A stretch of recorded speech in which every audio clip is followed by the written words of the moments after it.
Welcome to this video on the capo. Today we're talking about the key of E shapes. Let's say you really like to play these type 2 key of E shapes, but you want to play it in other keys besides open E, and you want to know what other keys are available with those shapes. Well, obviously we have the open position.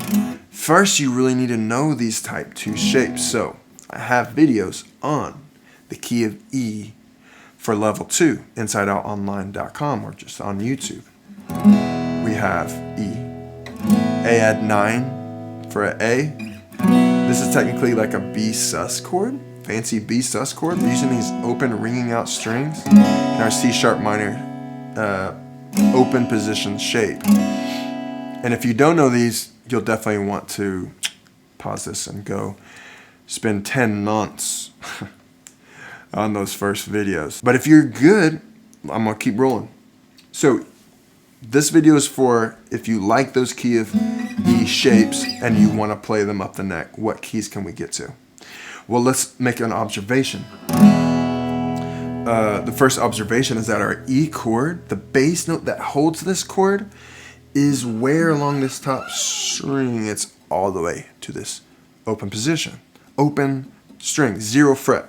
The bass note for this chord is the 0 fret. So wherever my capo goes, if I know what that note is, and I capo there, and I play an E shape from it, I get that chord. What note is this here? This is a G note. We have that memorized. G, A, B, C, D, E. 3rd fret, capo. 3rd fret. By the way, I'm using the G7th Capo. It works with tension. All you do is you squeeze, boom, and it's set. No clamping and squeezing on any springs. This is all tension. Whatever tension I squeeze is what it is. And it has a release. I just press this button. I can go back over here and squeeze to the tension that I want. When I'm ready, I unlock, put it on the capo, fret that I want, squeeze down, I'm set. Not difficult at all, and it can be done with one hand. What note is this 3rd fret on the top string? It's a G note. So when I play this E shape, I get a G chord. What? Yeah. So now I'm in the key of G, and I can think about these fancy shapes, and I can be in the key of G. Alright, now but which chords am I doing? Well, this is where it's handy to understand the Nashville chording system, or you could call it the circle of chords. Your 1, 4, 5, and 6 minor are the most common chords in any key. G's 1, 4, 5 is G, C, and D. E's 1, 4, 5 is E, A, and B. So let's say Timmy over here is playing an open G. Well, I would play an E. When he goes to C, or the 4, I'm going to go to my 4. A add 9. When he goes to his D, I'm going to go to my B. What I'm actually playing is a D chord now. It's not a B anymore. It's a D. And you can actually observe that with your eyes. This note is a D note. We have that memorized. G, A, B, C, D. I play a power chord there, right? I'm playing a D. What happens when I slide back to this A add 9? What note is that? 2nd string, 3rd fret. That's a C note. When I play my A add 9 or A major, right? Whatever. I'm playing a C add 9 or C major. C add 9. Whoa, we know that from the key of G. This is technically an A add 9. Let's look. Well, it's an A add 9 shape, but what's coming out is a C add 9.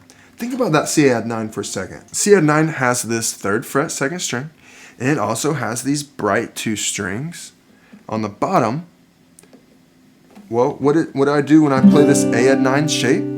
I've got that 3rd fret, and I've also got the bright 2 strings playing open to the fret. They're the exact same 3 notes that you would be playing from a C add 9, particularly these 3. What? Yep. Let's keep going.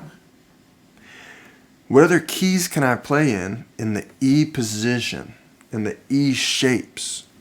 Well, let's keep going up the neck, right? What note is this? We have this memorized. It's an A note. When I capo on that 5th fret and I play an E shape, what yields, what actually comes out is an A chord. I'm playing in the key of A now. A, D, E, D, E, or A, technically.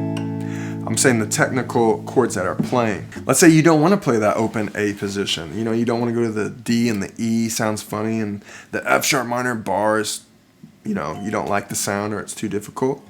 Capo 5, key of E shapes. E shape is actually an A chord. A add 9 shape is actually a D add 9, or just call it a D. This B shape is now, we know what that note is. G, A, B, C, D, E. It's an E note. This is a B, or technically a E sus. When I slide up to that familiar minor, what's actually coming out is an F sharp minor. That's that F sharp minor maybe we didn't want to play in the open A position. Pretty cool, huh? I am in the key of A now, using the shapes that I like. So, let's look at the bass notes for these chords one more time, because you got to know where the bass note for each chord is so you really know what chord is coming from it. This E shape, his bass note is at the top. The 4 chord is always the string below it, and make the chord appropriate for that. A add 9, my bass note is that 2nd string, right? 1, 2, 3, 4.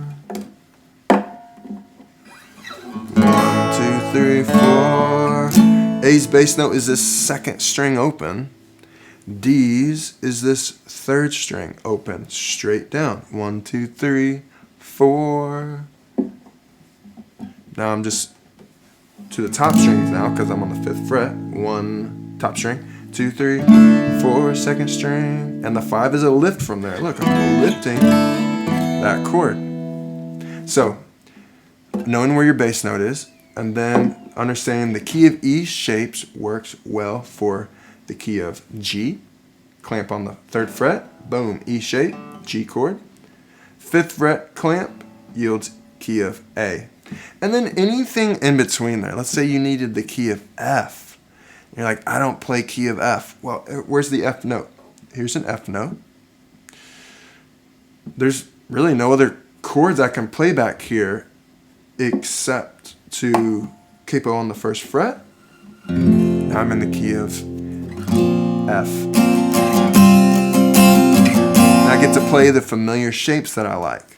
I get to make a nice sound and play easy shapes without having to actually like clamp real key of F chords, right? Capo takes all that stress away if you know how to use it. So that's what these videos are for. All 5 keys are online. The key of A, the key of C, the key of D, the key of E, and the key of G, particularly the shapes. And what keys can I play in with those different keys, shapes, to get me into new keys. I hope this was helpful. Shoot me a message or make a comment, whatever you want. And who knows, maybe I'll make a video to your questions. Thank you for watching. Make sure you subscribe. Check out InsideOutOnline.com. My name is Jacob Paul. I'll see you on the next video.